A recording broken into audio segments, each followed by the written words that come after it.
जेवणाच्या अगोदरचं फक्त 3 मिनिटाचा आपण व्यायाम करतोय. पोट आणि वजन वाढू नये ह्यासाठी आपण जेवणाच्या अगोदर 3 मिनिटाचा व्यायाम करतोय. अगोदर काउंटिंग करल आणि त्याच्याबरोबर मी तुम्हाला माहिती सांगेन. स्टार्ट करतोय.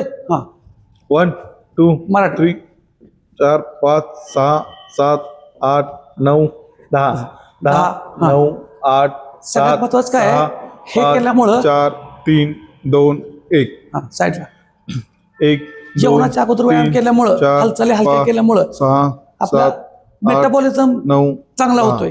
10 9 आणि दुसरी गोष्ट काय आहे, रक्तातील साखर वाढत नाही, त्यामुळे तुम्हाला सातत्यानं भूक लागत नाही. हां त्याच्यामुळे हे लक्षात ठेवा की आपण त्याच्या अगोदर हालचाली केल्या जेवणाच्या अगोदर त्याचे फायदे भरपूर आहेत. परंतु तुम्हाला ते सांगण्यापेक्षा व्यायामच करूया.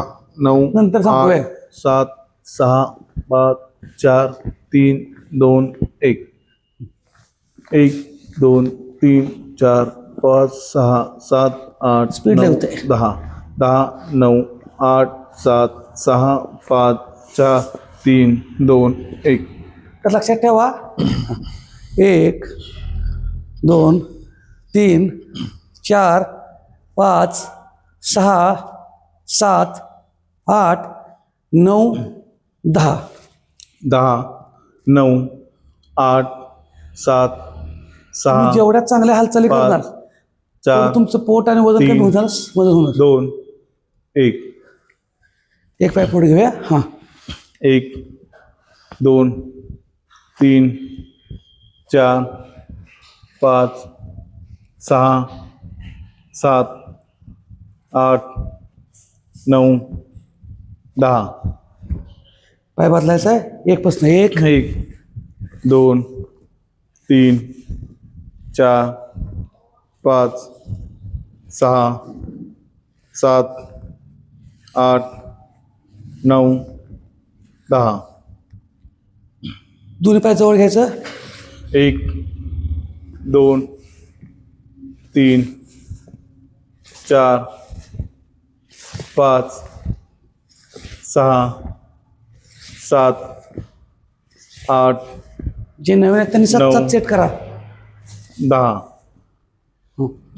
1 2 3 हलक्या हलक्या हालचाल आहेत एकदम, 5 6 पण भरपूर इफेक्टिव्ह आहेत. 8 9 10 10 9 8 7 6 5 4 3 2 1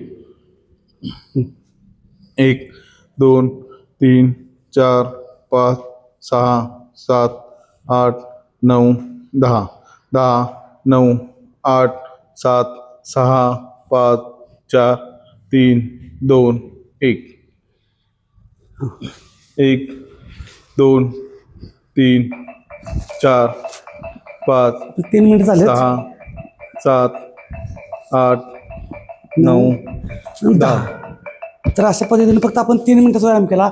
ह्या व्यायामामुळे काय होतं बघा, तुमची पचनक्रिया सुधारते, रक्तातील साखर जी होणार आहे त्याला कंट्रोलमध्ये करते, त्यामुळं एक्स्ट्रा भूक लागते त्याला थांबवतंय व्यायामात. जेवणाच्या अगोदर व्यायाम केल्यामुळं प्लस जे आपलं फॅटमध्ये स्टोअर होणार आहे खाल्लेलं ते स्टोअर होणार नाही. असे अनेक फायदे आहेत. त्यामुळे वेगवेगळ्या ॲक्टिव्हिटी घरी आपण करू शकतो. तसंच घरातलंच अन्न खायचं आहे. कोणतेही प्रोडक्ट खाऊन वजन कमी करू नका. घरातलं अन्न फक्त मी सांगत असतोय. प्रोटीन म्हणजे काय खायचं, चपाती भाजी आमटी ही कशाची असावी, चपातीबरोबर भाकरीबरोबर भाताबरोबर प्रोटीनयुक्त भाजी आमटी काय असावी हे सांगत असतोय. फक्त व्यायामाला कारण सांगायचं, व्यायामाला सुरुवात करा आणि अशाच माहितीसाठी फॉलो करा.